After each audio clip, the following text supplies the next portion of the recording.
మీ పేరన్నా? నా పేరు కాసిరెడ్డి. ఏ ఊరు? దర్శి. నియోజకవర్గం కూడా ఇదే? నియోజకవర్గం కూడా ఇదే. జగనన్న పరిపాలన ఎలా ఉంది గత 5 ఏళ్లలో?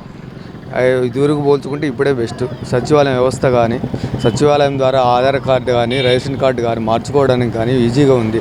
డెత్ సర్టిఫికేట్ కానీ, బర్త్ సర్టిఫికేట్ కానీ, పొలం అడంగలు కానీ ఏమి చెక్ చేసుకోవడానికి బాగుంది. అదే మండల ఆఫీస్ చుట్టూ తిరగాలంటే వాళ్ళ రికమెండేషన్లు కావాలా, ఇది ఎవరి రికమెండేషన్ లేకుండా ఇప్పుడు మనం సచివాలయం పోయి డైరెక్ట్గా కూర్చుంటే చాలు, మన పని ఏం కావాలనో అది చేసి పెడతారు.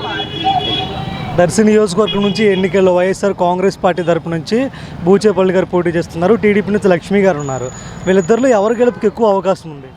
బూచేపల్లి శివప్రసాద్ రెడ్డికి అవకాశం ఉంది. గత 15 సంవత్సరాల నుంచి వాళ్ళు సేవా కార్యక్రమాలు చేస్తున్నారు. ప్రతి నియోజకవర్గానికి కూడా వాళ్ళు ఎంత పేదలకు కానీ ఎంతో సాయం చేయగలుగుతున్నారు.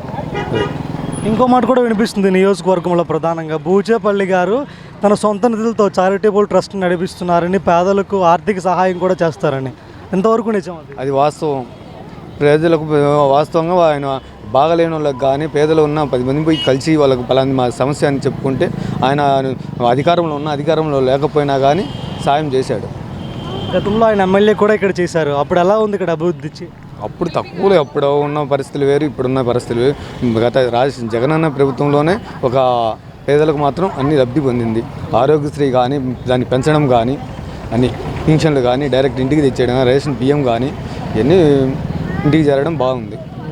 అది ధనికులకు అయితే కుదరలేదు కానీ పేదలకు మాత్రం బాగానే ఉంది. ఇప్పుడు వైఎస్ఆర్ కాంగ్రెస్ పార్టీలో ఆల్రెడీ ఒక వ్యక్తి మాజీ ఎమ్మెల్యే ఇక్కడ పనిచేశారు. ఇప్పుడు ఆయన పార్టీలో లేరు.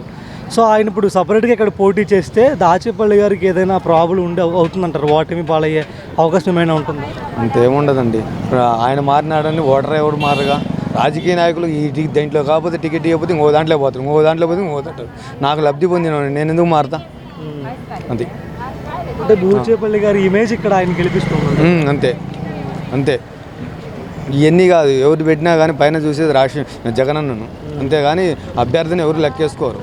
అది వచ్చే ఎన్నికల్లో ఏ ప్రభుత్వం వస్తే బాగుంటుంది? మరి జగనన్న ప్రభుత్వం వస్తేనే బాగుంటుంది. ఒక కాంట్రాక్టులకు, ధనికులకు, టీచర్లకు గిట్టదు కానీ తక్కిన ఎవరికైనా బాగానే ఉంటుంది.